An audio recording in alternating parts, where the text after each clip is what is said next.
bit busy, but we can always share some ditties. It's just a cup in time. This song doesn't have to run. Life's all of us, not every moment we can be feeling fine.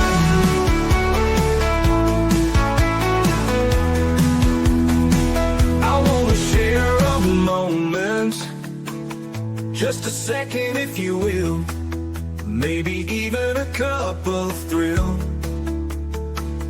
We could share this performance. It's tea time, come sit with me. Well, welcome guys, Miss Liz in the house, and I have the incredible Bill Holzman in the house, and we're going to be talking about his book tonight. And the book that we're going to be talking about is, what is it called? I don't even have the name of the book here. Oh my goodness. Yes, I do. I have it. It's, let me get it. Let me pop it up on the screen. There, 6 to carry the casket and 1 to say the mass.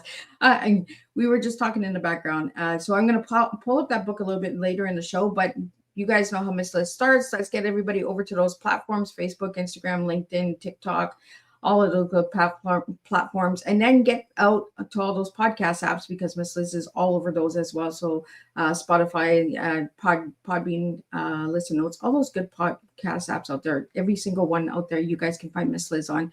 But before we get started, you guys, we're going to do the disclaimer, and then we got an intro for Bill, and then we're going to spill some tea. And tonight's tea is in present, intentional, and forward-looking. That is the tea we are serving tonight with Bill Holzman. Disclaimer for Miss Liz's Tea Time live show. Miss Liz's Tea Time is a global platform dedicating to sharing real-life stories, diverse perspectives, and meaningful conversations that inspire awareness, healing, and connection. I'm Miss Liz is going live using StreamYard. Before leaving a comment during the live broadcast, please grant StreamYard permission to display your name at StreamYard.com. Please be advised that all the content brought forward during any Tea Time show is presented in good faith. However, discussions may include opinions, beliefs, and perspectives that do not necessarily represent the views of Miss Liz or the Tea Time platform. Information shared by guests is based on their own experiences and is perceived to be accurate at the giving time of airing. All guests, viewers, and participants are responsible for using their own good judgment when considering any action or decision that may relate to these discussions. Some episodes may cover sensitive topics, including but not limited to trauma, abuse, grief, mental health, and other emotionally triggering subjects. Listeners' and viewers' discretion is strongly advised. Tea Time with Miss Liz is an open discussion forum designed to offer insight, inspire awareness, and create connection. It is not a substitute for professional, medical, legal, or therapeutical advice. If you require professional support, please seek assistance from qualified professionals or trusted resources in your area. If you have any questions regarding this disclaimer or the content of this discussion, you are welcome to contact me, aka Miss Liz, directly at my email at bookingmissliz@gmail.com or visit my link tree, Miss Liz's Tea Time. By choosing to participate in, comment on, or view these live shows, you acknowledge and accept this disclaimer. Your participation is entirely voluntary. I, Miss Liz, welcomes you to join the conversation with an open heart, and if at any time you feel this platform is not right for you, I respect your wishes and decision and welcome you back whenever you are ready. Tea Time with Miss Liz is serving truth and awareness one cup at a time. Well, welcome to Tea Time with Miss Liz, where conversations invite us to reflect on life, legacy, and the moments that shape who we become. Today's guest brings us into a space many people avoid, yet one that holds strong of life's deepest meanings. Please join me in welcoming Bill Holzman, author of 6 to Carry the Casket and 1 to Say Mass. Bill's work explores the human experience through the lens of loss, relationships, and the reflections that often comes when we are faced with life's most profound moments. His storytelling invites us to consider what truly matters, the connections we build, the lives we touch, and the legacy we leave behind. Through his writing, Bill encourages us to pause, to think, and to ask ourselves the questions we don't always take the time to answer. So grab your cup and lean in. Tonight's Tea Time is about life, loss, meaning, and the quiet truths that shape our journey. Let me get Bill in here. Let's spill some tea. Welcome, Bill. Thank you, Ms. Liz. Glad to be here. It's an honor to have you here. So, Bill, let me take you down the first rabbit hole of Miss Liz. I love a good rabbit hole. So, Bill, who were you as a little guy, and who are you now as a grown guy? Well, I grew up the youngest of 10 kids in a big Irish Catholic family in the Chicago area. And I think me as a little kid, I was pretty quiet. I was pretty quirky. You know, lots of code words for like, you know, young kids who are queer, but they don't understand that. So I was a little quirky. I was a little on the outside. I was a little marginal. But you know, other boys were able to quote statistics about athletes and games and professional sports, and I was quoting Broadway musicals and movies like Murder by Death and Young Frankenstein. But yeah, that was me as a little kid. I was educated in Catholic schools and at Jesuit high school and Jesuit education.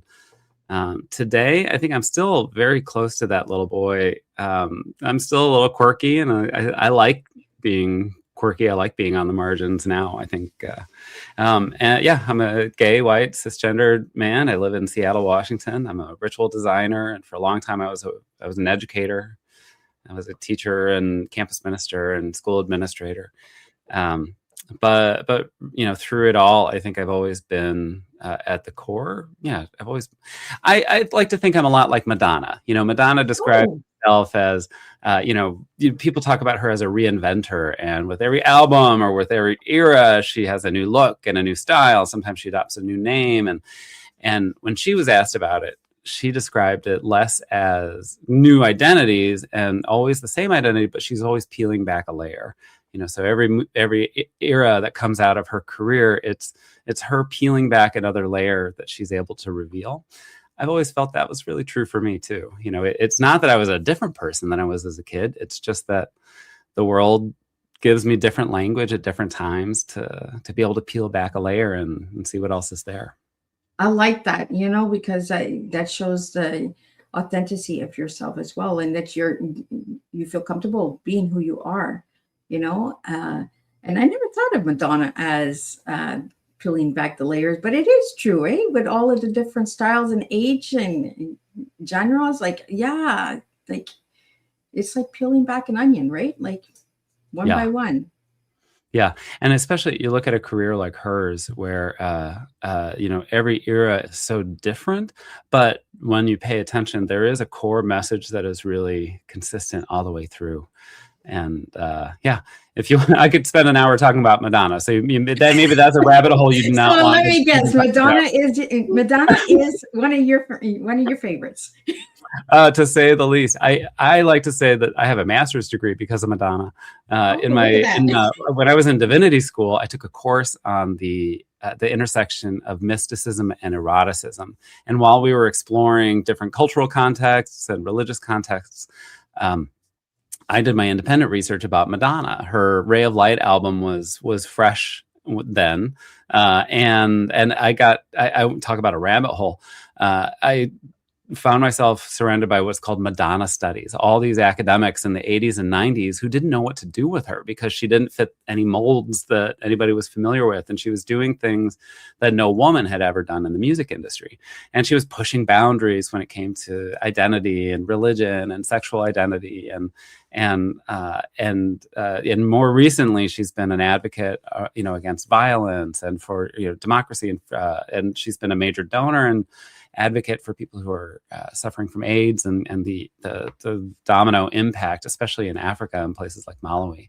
Anyway, so I have a master's degree because, you know, 28 pages later, I was further deep into my obsession with Madonna. Yeah, so I'm, you know, not just a fan, but I also look at her as an example of how we create culture and how one person has directly and measurably impacted global culture, you know, which is kind of amazing. And it's not because she was some extraordinary being. It's because she made choices and stayed true to, you know, what was at her core. She kept peeling back those layers, and she was able to respond to different cultural moments. And along the way, she was always able to own her own image and tell her own story. And for me as a little kid, I don't think I would have been able to articulate that, you know, exactly that way. But I think that's exactly why I was drawn to her as a little kid. I didn't have the language to tell my story then. And I looked at her like, someday I'm going to be able to tell my story like she tells hers. And that's largely what the book emerged from, that desire to, I'm going to tell my own story. I'm not going to wait for other people to tell my story for me. Yeah. Well, let's get into that, Bill, because since you're mentioning the book, now I'm thinking back on Madonna. She did do a lot of religious songs and a lot of, she did bring a lot of raw material and stayed true to herself, like you said, the core of herself. Yeah, I bringing back our ages here. For all the newbies out there that are listening to Tea Time, kind of giving our ages away here. But let's get into the book, because I was really interested about the cover of your book. Yeah. So I'm going to pull up the cover.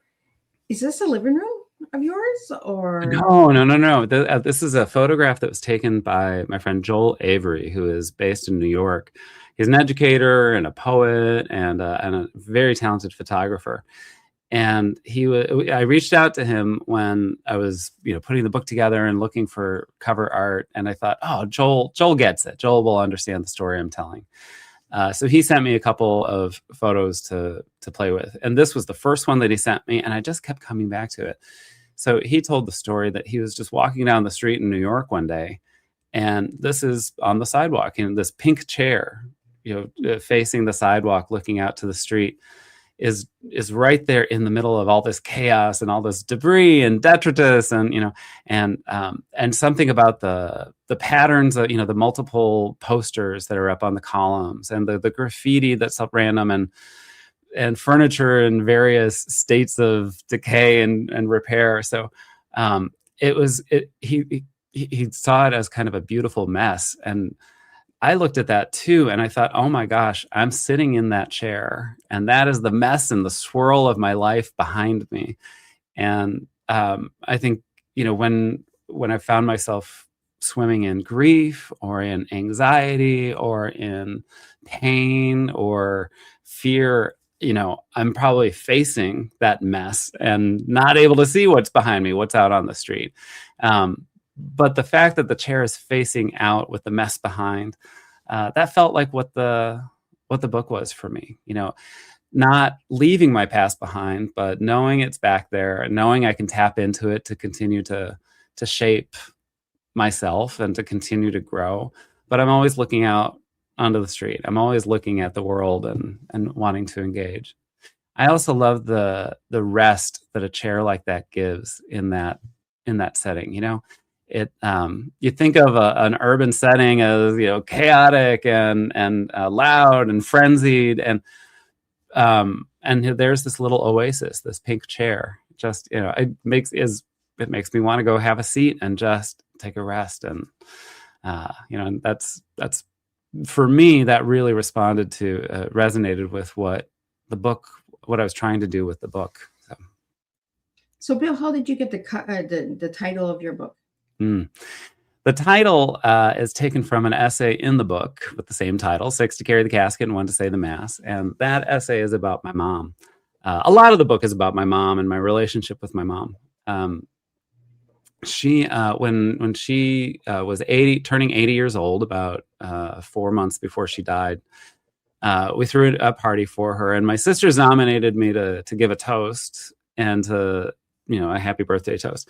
Now, I think a lot of people would talk about, somebody's achievements or, somebody's qualities or anything.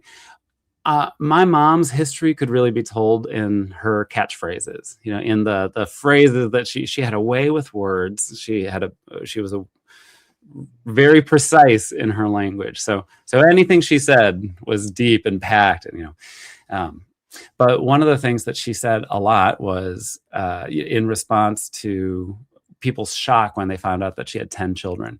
So, the first thing they'd say, oh, you have 10 children? And she'd lean in and say, well, they're from my husband's first marriage. And by the time people figure out, wait, you were your husband's first marriage, she had already moved on to another conversation. And when people found out that she had 7 boys, they were like, 7 boys? How do you, 7 boys?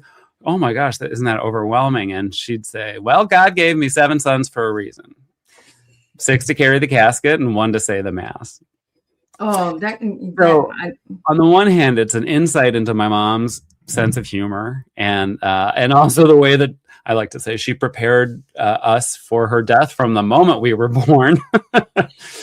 But it was also one of the first identities that I really absorbed. By the time I was hearing my mom say that, I was the 7th son, and the first 6 were clearly not headed to seminary. And I thought, well, that maybe that's something for me. And later I majored in religious studies in university, and I did a master's in the comparative study of religion, and I went to work as a campus minister. And I think with each of those steps, my mom was like, oh, the prophecy is coming true. I'm getting a priest in the family. We're close. Yeah. I think I'm the closest she got among her children to getting a priest in the family. And I didn't get to say the mass, but I got to plan the funeral with her. And that was actually one of the, a few months after that birthday, she had recurrent cancer that came back, and this time it was terminal. And she made a decision. She was done with chemo. And when she did that, I went in for the weekend to visit and to, say goodbye. And we were sitting watching The Sound of Music. And we're sitting in the little den and watching Sound of Music. And as Maria and Georg are falling in love, she just turns to me and says, there's a song I want at my funeral. And I thought, okay, here we go. This is my instruction. So I went and got my laptop and started the file to start planning her funeral. And we spent the rest of the movie, she had very specific ideas about what she wanted to communicate and what was important to her to communicate to people as we were all saying goodbye. And it was a really beautiful moment. It was, it was not something I ever wanted to do, but what an extraordinary gift to be able to share that moment with her. And I frame it as her last kind of lesson for me, that she was approaching death with dignity and with confidence, and she was ready, and she knew what the funeral was about. She didn't want people to dwell. She wanted a space for people to, yes, of course, say goodbye, but also to figure out how do we all keep moving forward without her. So it was an extraordinarily beautiful gift, and I'm grateful for that moment.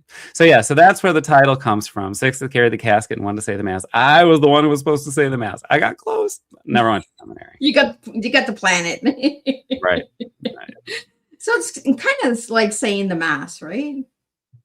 I think so. You got the words. The church might disagree with our theology here, but it really was. It was. She was a person of very deep faith and very strong principles, and that doesn't mean she had conservative faith. She was actually pretty progressive when it came to her religious outlook, but it was something that was always just under the surface for her. Religion was always part of a part of life, and how people treated each other and how she treated other people really was a reflection of she really deeply believed in the inherence of human dignity. And so it was, she was quite a person. Yeah. Well, Bill, we got some questions that are coming in, so I'd like to get them out to you. We have Cool. a question here from Nick. How did Bill begin redefining his identity? Well, first I started to define my identity. I think we inherit identities and we don't always recognize that we've inherited them and we're not stuck with them, whether it's, you're born into a particular body and you're born into a particular skin. And, but as you come to know yourself, I think it's really important to find the language. And I think growing up gay in a very straight world, without that language, I was paying that much more attention to where I could find clues to understand I feel different. Why, how do I understand that? How do I navigate and negotiate this difference? So I think first step is it's not redefining, it's defining my identity. What is it that I inherited? And then over time, different experiences, different relationships, different moments in my life gave me space to question, is this an identity that I really want to hold on to? Is the, what, and how do I shape my identity? What are the things that I want to hold on to? And what are the things that I want to let go? When I started writing the essays that landed in this book, I think I was unconsciously doing just that. I was looking back at experiences and digesting them. I think maybe that's the best way to go back and metabolize so that I could retain what was good and what I wanted to hold on to, even painful and difficult moments. And then really consciously let that become a part of me and let that become a part of who I'm going to be moving forward. For me, the method throughout all of that is reflection, is critical reflection. I think people give reflection kind of a bad rap. We think of it as opinionizing, or we think of it as warm and fuzzy. Oh, let's reflect, but let's all hold hands and sing Kumbaya. Yeah, I mean, I'm happy to hold hands and sing Kumbaya, but that doesn't mean we're doing any critical reflection. But I come from more of a John Dewey's perspective that critical reflection is essential for any kind of growth. But it's not just sitting back and feeling warm and fuzzy or having an opinion. It's looking at things systematically. It's being in dialogue with others, whether it's somebody right in front of you or whether it's somebody who, was in the past from 1,000 years ago and left behind a text you can be in dialogue with. But whatever that dialogue is, to be able to engage with others and to be able to understand something more deeply. So for me, reflection and various modes of reflection was really important for me to understand my identity and then to feel empowered to redefine my identity. What kind of goes into the question that just came in is, how do you start questioning inherited beliefs? I think you trust your body. Martha Graham said, the body never lies. And I always found that Martha Graham, the dancer, who was sort of the creator, the mother of modern dance. And she said, the body never lies. And I always took that to heart. When our body rejects, what the cloak or the clothes that have been put on us, that should tell us something. And so I think about people who grow up in worlds where being queer is not just not visible, but dangerous, right? You find out really young as a kid because your body kind of reacts to things and you don't always have the language for it, but you can trust that gut, you can trust that instinct. The other piece that I've always relied on is conscience. One of the things that my mom was really insistent on when it came to Catholic theology was a little piece of theology called the primacy of conscience. And it's the notion that our conscience is that part of us that is closest to God. And when our conscience is ringing a bell, that's what we have to listen to, not the authority in front of us, not the law, not the Pope. My mom used to say, "Oh, what does the Pope know? He's just another priest." So it's he's not the one doing the mass, right? No.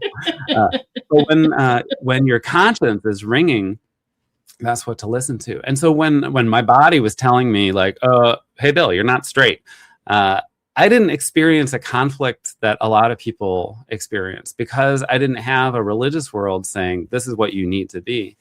I had that primacy of conscience really front and center. And I thought, no, this is how I was created. If this is how I am, just because other people don't understand that doesn't mean that I'm wrong, So I think, and I think that's probably closely tied to that notion of listening to your body and listening to those instincts. But really empowering one's conscience is the way I think in that direction. The next question we have that came in is, how can someone balance faith and personal truth? I feel like there's a story behind that question. Right? Like, We got a whoa, storyteller joining us that is tonight. that is a month-long retreat to respond to that question. I think I don't if it's true, I don't know that it has to be balanced. I think of faith and truth being integrated. If your faith is conflicting with a truth that you feel, whew, that requires some unpacking. Yeah. Christian Wyman is a poet, and he wrote this book called My Bright Abyss, and he has a beautiful meditation in it on a life of faith. And he said, I hope I don't misquote him here. If you believe at 50 what you believed at 15, then you have not lived, or you have denied the reality of your life. And I invoke that because that's the first thing that came to mind of looking at this very deep question.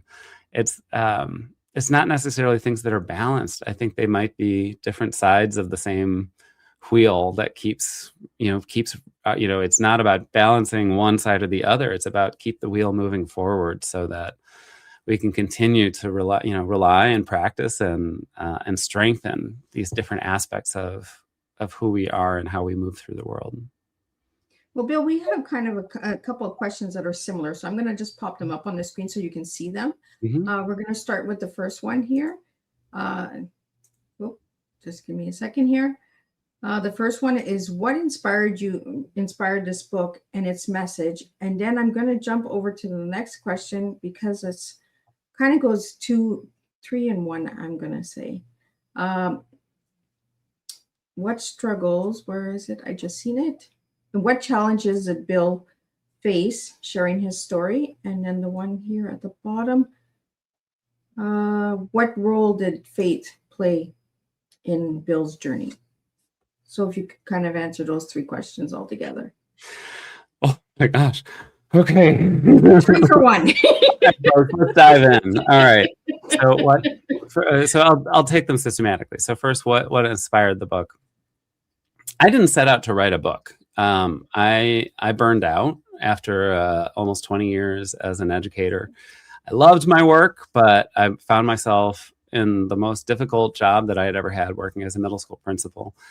And then my mom died 2 days before the start of school. So that first year, I never really got my feet on the ground. And the second year, I thought, okay, my second year as a principal, this is when it's going to happen. I had been working for this job my whole career. I was so excited, and I was ready for year number 2. And then my sister died very suddenly. And then my father died about 4 months after her, after a long decline. He had had a couple of strokes. So I found myself just immersed in loss and grief. And yet I was in a job that required me to take care of my faculty and my students and to contribute to that community. I didn't have anything left to give. And so what's the phrase, running on empty for a while. And I completely burned out. I had always loved school. I always loved being a student. I loved being a grad student. I loved being a teacher. I loved being an administrator. And then one day I woke up and I thought, I don't want to go to school. And I kind of heard the thought bouncing around my brain. I thought, that's the first time I have ever had that feeling in my life. And that told me something was broken, that something was off. So I was able to end my career. I gave myself a year to do nothing but heal and recover and not think about work and just focus on being healthy. It was also around that time that I had met my husband, and he gave, as I was at my worst, he really reminded me to be kind to myself. And I'm every day grateful that he does that for me. So I took the year off, and actually during that year we got married. I moved up to Seattle. I was ready to start my new life. And then the world shut down. Halfway through my self-imposed sabbatical, that's when COVID hit. And here in Seattle, COVID hit early. You know, we were the first we had the first big breakouts in the United States. And so we had a lot of time to think, to sit and think. And I started writing basically to process, like, how did I get here? How did I land here?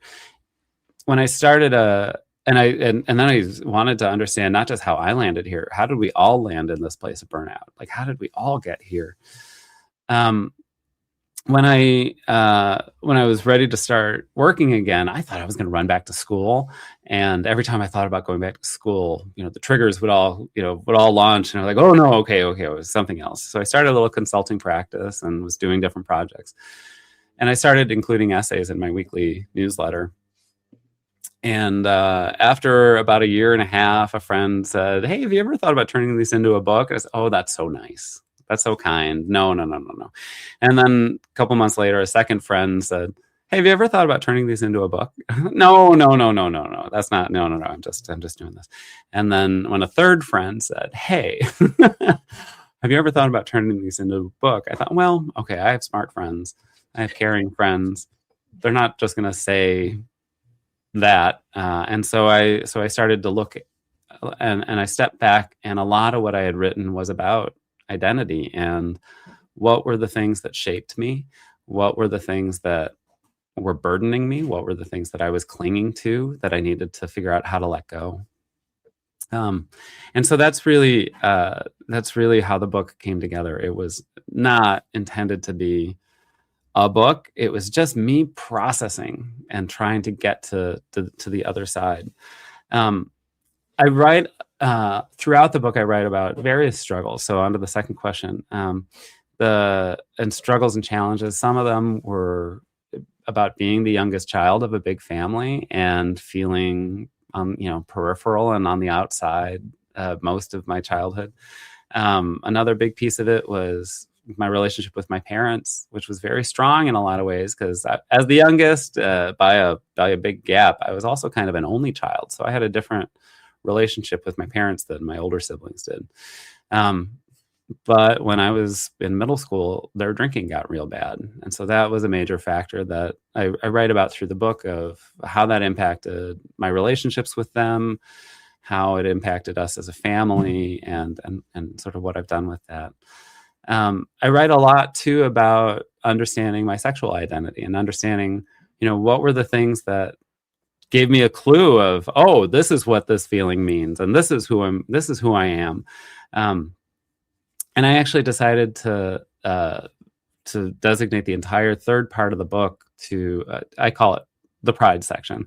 And each essay is about a different person, a celebrity or a film or a book or a TV show that was really important to me, to help me understand myself, to help me shape my queer identity.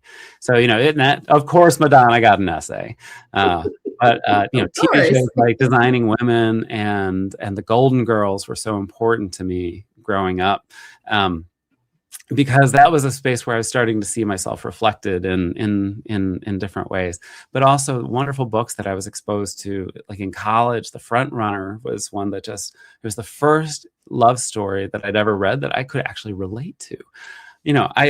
I had never hit me, like all these love stories that are in all the, the great literature, and it's all straight people. And it's like, well, do you know the acrobatics that I have to go through to figure out, like, what does this feel like for you?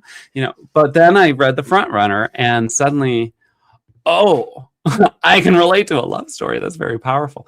So the whole third part of the book, it's not just complaining about, like, oh, it's hard to be gay. Yeah, it's hard to be gay. It's hard to be trans. It's hard to be queer in any way. But I really wanted to focus on what were the things that shaped me, and how can I celebrate that, and how can I continue to step back and dip into the reserves that they have to fuel me and to inspire me. I still watch the Golden Girls on a loop. I've just got it on I think I finally officially got my husband addicted to the Golden Girls, because I came home from a trip and he was watching it on his own. I didn't even have to be here to try. It was great. So it's those things that I write about a lot of different struggles kind of in those categories. But I also didn't want to just, I'm not just airing dirty laundry or putting the mess out there. I wanted to do something with it. And so I hope that's something that readers are able to resonate with. In terms of the faith role, this is a curious question. Religious identity is big throughout the book. I was basically a professional Catholic for a long time.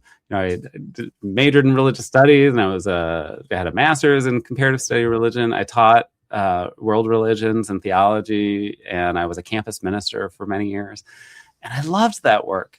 And I always thought of it as, okay, I'm a safe presence in these schools, and my kids, queer kids have their young gaydar that they're figuring out how to hone, and so they'll recognize, like, hey, there's someone like me in the building, and I thought I could be a face of the church for them that wasn't rules and exclusion, but it was inclusion and moving forward and really engaging in our faith and our practice. And then I went to a conference. And I write about this book. It's a chapter called Dan Savage Ruined My Life. So I went to a conference and I heard Dan Savage speak. He's a sex columnist. He writes about love and relationships and sex and politics. And he was talking about the It Gets Better project. So this was 2012, and the It Gets Better project was pretty young. And their goal in the It Gets Better project was to collect videos from famous people who are queer, to send a message to kids, it gets better. And it was in response to a spike in suicides among queer teens who felt really isolated. And yet at that time, all of a sudden there was YouTube, and all of a sudden there were smartphones. And so Dan and his husband Terry thought, okay, well, we can't get them out of the house and they're feeling trapped, but we can get into YouTube and we can send this message. So everybody wanted to hear about this project. Everything was great. Everyone was super inspired. And at the end of his talk, he was taking some questions. And somebody got up to ask a question and then said, I'm asking this on behalf of somebody else who can't even ask a question in this context without risking their job. And everybody in the room was like clutching the pearls, like, oh, can you believe it? Could you imagine working someplace like that? Except for those of us who worked at religious schools, and we were like, yeah, that sounds familiar. So the question proceeded, and it was something like, I'm a queer educator. I'm in this conservative religious place, and I'm here to be a safe space for my queer students. What advice do you have for someone like me? And Dan took a second, and he cocked his head, and he said, you're not going to like my answer. And his advice was to get your resume in order. And everybody in the room at that point was like, what? So he explained, you think your presence there is sending a message that kids are safe, but you're really sending a message that it's okay to leave part of yourself at the door on the way into work in the morning. And I had never looked at it that way. And in an instant, my self-understanding as a teacher, my self-understanding as a Catholic completely flipped upside down. And I started looking at it very differently. And that really set the path for me to get out of Catholic schools. I identify as Catholic. I'm in a big fight with the Catholic Church, and I'm waiting for them to apologize, but I don't think that's going to happen anytime soon. But so I don't practice as a Catholic, but I don't think of myself as an ex-Catholic. I think of I'm one of those Catholics who's waiting for the Church to recognize the inherent dignity in me. And so I think it's really sad how religions, divide people. We're all children of God, so why are we being divided? Why can't we be accepted for who we are, right? Straight, gay, queer, like we're all individuals. We all bleed red. Like we all have a heart. And I find that there's so much judgment with people that don't understand stuff, and they're so closed-minded. And Catholic churches, I find that I know the Catholic Church can come after me now, but they're so closed-minded and so set in their ways that they don't want to open the mind of understanding an individual. Well, that said, the Catholic Church now, with Pope Francis and now with Pope Leo, the tone talking about queer people and their place in the church has shifted pretty radically. That doesn't mean that the theology's changed, but if people think that a pope can just change theology, that's not how the church works. It builds up from the ground up, and then the Vatican says, this is a new truth. This has been revealed, throughout the church. So it's not like the Pope can just like wave a wand and change the teaching. But what I think Francis and Leo did and is now doing it is really changing the tone and being very visibly engaged with queer folks as a way to send the message of, we're all welcome at the table.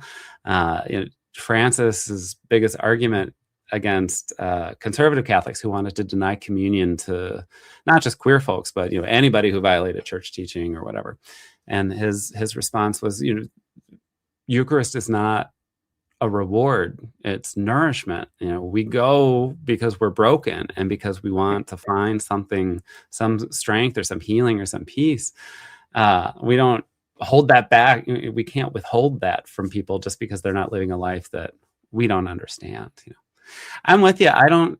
For me, it boils down to, why is the first instinct when you meet somebody who is other than you, and this isn't just religious context, this is anytime, but why is the first instinct to judge and push away and not to ask, well, that's interesting. What does that tell me about creation?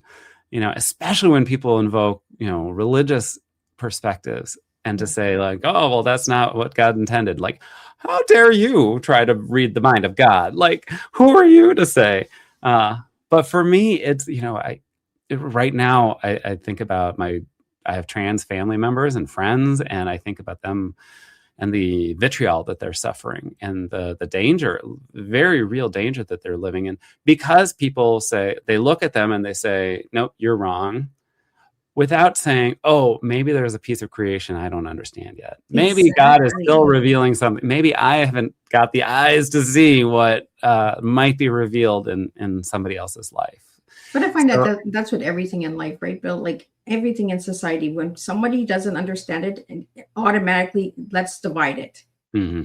Let's separate it. Let's cause confusion. Let's cause distractions. Instead of getting to understand it and sitting and having an open conversation or an open debate about it right away, it's like, you're wrong, I'm right. You're right, I'm wrong. Like, like there's no openness that I find that is happening in today's world. And that's why I love having conversations like this, and, the openness of the conversation, whether it's what I believe in or not, my daughter asked me many a times when my son was younger, Mom, if your son turned gay, would you still love him? Absolutely. Still my child.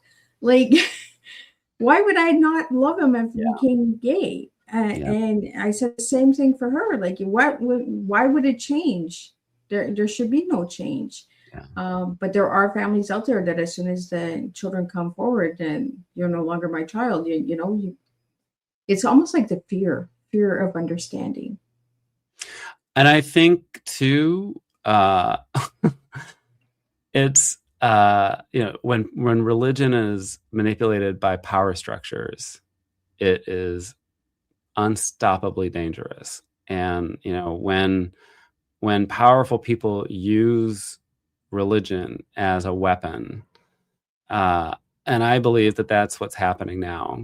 I don't think religion itself is evil or good. It's a human institution, and it's subject to how humans use it, right?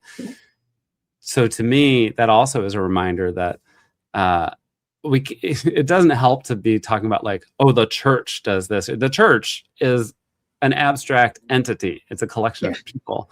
The country, when we talk about, the country is or the government or this group or that group, whatever it is, we need to stop thinking in those abstractions and instead like, what are the individual choices that people are making that are leading to those collective actions or leading to those collective efforts? It's easy to be cynical if you're constantly waiting for the big structures to change from the top. That's just not how the world was created. Yeah. It changes from the ground up, and it's and when those power I think we're all susceptible to being convinced that, oh, we're not actually powerful, we can't make a difference, when in fact that's just it's we've been taught to believe that because it's a threat to power. And exactly. And people who are in power want you to believe that, oh no, this is what the church says, or this is what the rule says. And as versus those of us on the ground who are individually asking the questions and diving in and living it and giving faith life, giving politics life, giving art life. It's happening on the ground, and it's just about figuring out how to own that, and how do we take that and recreate the world, Right? If we all got along together, it would be a beautiful place, and I believe it could happen someday. I don't know what day, but it's going to happen someday. I hope I'm still alive when it happens. But, it's just to open up the minds. We got to start opening the minds to different creations and different avenues and identities and stuff like that, and just have that open conversation and say, you know what, this is who I am. This is who I am. I still love you. You're still my friend. It was kind of like what COVID did, right? COVID kind of divided everybody with the injection, not the injection, with the mask, not the mask. It divided a lot of people, a lot of families and stuff like that. We have a question here, Bill, that kind of is what we're talking about is, what does choosing your own story really mean? Do you remember the Choose Your Own Adventure books? Yes. Oh my gosh. Now we're giving our ages away. Were those not amazing? Like, and it's like, if you want to jump off the cliffs, turn to page 43. If you want to go down the river, turn to page 48. And like, oh, where's this story going? I feel like somebody working in the Marvel universe was inspired by those Choose Your Own Adventure novels. And that's how they came up with the whole multiverse, philosophy and all that. Choosing my own story. What does that really mean?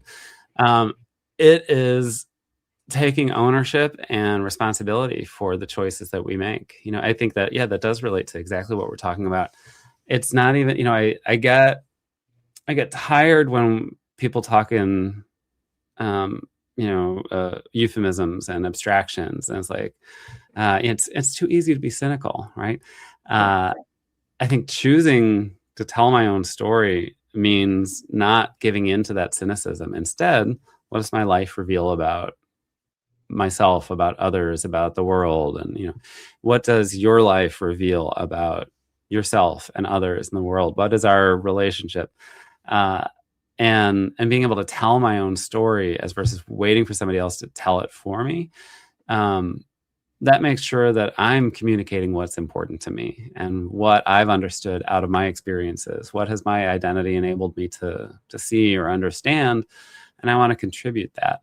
I think when we don't tell it, then we're stifling creation and creativity.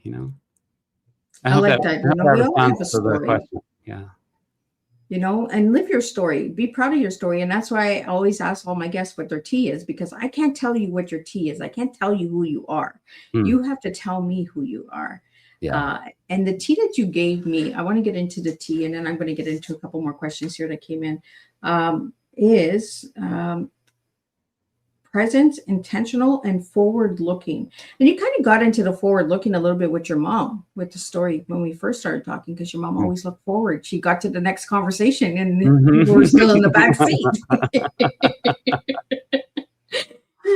So why did you give me those words, Bill? Well, thinking about like time, effort, and attitude, for me, I think I spent too much of my life worrying about past and future, and particularly being an educator, you're planning. You're always like, looking past. How did we get here? And what's coming next? But the most beautiful moments as a teacher happened when I felt really present to my students and to my colleagues, and that's where those transformative moments emerge. It's not when you're looking back or forward. It's when you are in the present moment. And I think every wisdom tradition has some way of saying that, and we have to keep reminding ourselves to to be present. That doesn't mean like live in the present and carpe diem, because that's just filling up your time. It's about, no, how am I present to you? And how are you present to me? And what kind of peace, what kind of connection can we just get from that moment? So for me, that's kind of a daily mantra for me, like be present, be present, be present. And it takes practice to be present. It's not natural. It takes practice to sit still. It takes discipline to be able to cultivate that skill. Intentional in terms of the effort. I've never been a hard worker. I'm not a believer in hard work. I'm a believer in smart work. I think, and being intentional about every action makes it easier to be present, but it also makes it easier to understand what my impact is going to be. If I'm going to be intentional about something, then I'm going to be able to anticipate, oh, this might hurt. So I do want to still say this, but I need to say it with compassion, because I'm talking to another human person, and I can't just lob a truth bomb or, something like that. So that's intentionality is really important for me. And then in terms of forward looking, yeah, we talked about that. I even put that in, that's the subtitle of my book is, Reflections on Life, Identity, and Moving Forward. And it's because I spent too much of life looking backward and too much of life clinging to that, thinking that somehow that was going to get me on the right path. But the right path has only revealed itself to me when I have been looking forward, and I've been maybe I'm not ready for what's next, but I can see what's next, and I can start to figure out, okay, how do I prepare myself for that? Absolutely. That's why those 3 words came up for me.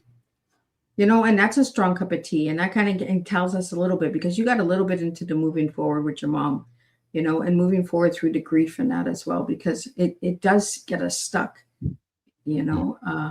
and you shared a little bit about that at the beginning of the show. We have a question here about your book. Did writing this book change Bill's personality? Personally. Personality. Both. Changed my personality and my personal life. Yeah, I'm seeing words that are not even there, guys. It was between the lines. Thank you for the question, Sean. Yes, profoundly. I didn't realize it along the way. I thought it was sort of, this was the cumulative effort. This was the output of, the first 40 something years of life. When the first book arrived, the proof copy arrived, and I got to hold it. When I took it out of the box and I held it in my hands, suddenly I felt a really healthy detachment from a lot of the things that are in the book. I felt like, okay, I've told the story. It's not my story anymore. It belongs to whoever is reading it. And it gave me a lot more freedom to not just dwell in past and try to build on past moments and past experiences, but to keep looking for new experiences, to keep going forward. I would say, even if I didn't get the book published, if I had gone through writing these essays, and I think I still would have been changed really personally. I've grown in confidence, and I think I've grown in confidence, particularly in my ability to tell my story, but also confidence that I have something to contribute to the world, and I want a vehicle to be able to do that. I'm not out for fame and fortune, but I would love to know that I've made a contribution. And I think writing the book gave me real clarity about what exactly that contribution could be. Well, I think anybody that's written a book, you don't get rich and famous with books. No. But I think it's more of an expression, right? It gets our stories out there, and it gets our words in a different meaning and in a different way. How we can express through our writing styles and that. Is there a sense of humor in this book? Oh, yeah. It's actually pretty funny. I was going to ask, because your mom sounds like she has a good sense of humor. Yeah. I'll share a good friend wrote wrote a little tagline to put on to promote the book, and she wrote, "In the spirit of David Sedaris and Dorothy Zbornak." And I thought, okay, well, that was the highest compliment to be compared to those two. And I think, like David Sedaris, I love David Sedaris. I've absorbed his stories for so long, and I maybe unconsciously was trying to kind of write in his shadow. He writes about such profound things in his essays and his stories. He writes about profound things about human connection and human perception and how we know things and how we grow and how we interact. But every story is really freaking hilarious, you know? So there, like, I think for me, that was just always in the background. It was also a tool for me as a teacher. I knew storytelling and, like, particularly getting kids to laugh or getting kids to smile or, you know, think happy things. That's the way to get, you know, that's a way to hook them. And then we can go deep, you know, and then we can dive deep. And so I think that's it's just become kind of part of my natural way of how I tell stories.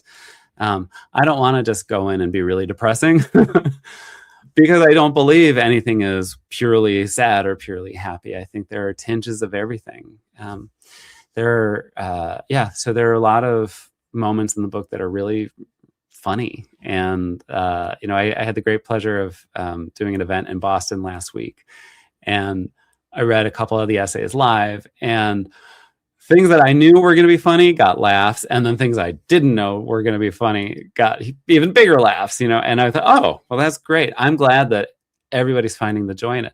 But then they were right with me too, when, you know, 3 paragraphs later, I'm going deep into the painful parts, you know? So it, if we can smile and laugh, that makes it a lot easier to stay afloat in the deep end, you know? Absolutely. And it kind of goes into the question that just came in, is how do you stay strong when facing judgment? Do you use humor? I don't know that I do stay strong. We're not strong tonight. We're here. Well, that's the first question. Do you feel strong when facing judgment? No, I don't. I'm a Virgo. I am the harshest critic of myself. And so, I like it. I think that the key is not just taking judgment from others because they feel the right to tell me. You know, what does RuPaul say? If they aren't paying your rent, or if they aren't paying your bills, pay them no mind. You know, if somebody's judging me and you have no stake in my life, like, well, you need a hobby. I'm not going to internalize that. But if it's somebody who I do know and respect, and they know and respect me, and they give me a harsh judgment, I'm going to take that more seriously. I don't just cast it off. I'm going to take it.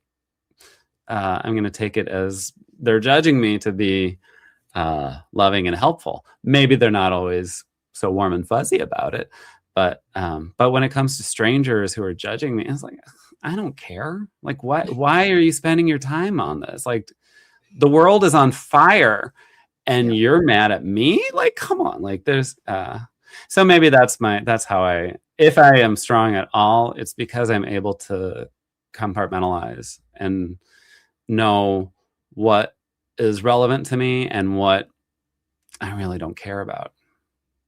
Well, Bill, if anybody wanted to get this book, where could they get it, and how can they reach out to you?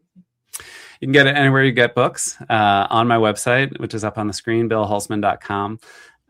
There's a page called Bill's Book, and that's got links to find the book on Pathway, bookshop.org, Amazon, you know. So the book is available there. I also, you know, if anybody's interested in, you know, future writing that I'm doing, you can sign up for my newsletter. I offer guided meditations that are going to be resuming this month. So once a week via Zoom, and it's just a bit of practice at being present and finding some peace and quiet. So you can find me at my website, or you can also follow me at Bill Holzman Rituals on Instagram, and you know, that's a good starting point for the socials. Yeah. And what's your final message to everybody tonight? I'm going to borrow the words of Marcia Falk, who is a Reconstruction Jewish poet and theologian and liturgist, and she wrote A Blessing for Children that I think it's something we all need, and it's be who you are, and may you be blessed in all that you are. Well, thank you so much, Bill. It was an honor to have you here tonight and to get to know about your book and your journey in that as well, and having this good old open conversation. Thank you to all the viewers out there. I could not do this without all of you guys. So I encourage you guys to keep tuning in. If you haven't subscribed to Miss Liz's YouTube channel, give that a quick subscribe. But we're just going to do a wrap up of what tonight's tea time was, and then we'll wrap it up, and we'll see you guys next week, and we'll do this all over again. What a thoughtful and moving conversation. Bill, thank you for reminding us that life's most important lessons often come from the moments we least expect. Your work invites us to look beyond the surface and reflect on what truly holds value in our lives. Tonight, we were reminded that legacy is not built in grand gestures. It is built in everyday moments, relationships, and the way we show up for others. To everyone listening, here is something to carry with you after this tea time. If your story were being told today, what would it say about how you lived and who you loved? Until our next teacup shared, keep sharing, keep choosing meaning, keep choosing connection, and keep living in a way that reflects what matters most to you all. And thank you all for joining me, and I'll see you guys next week, and we'll do it all over again.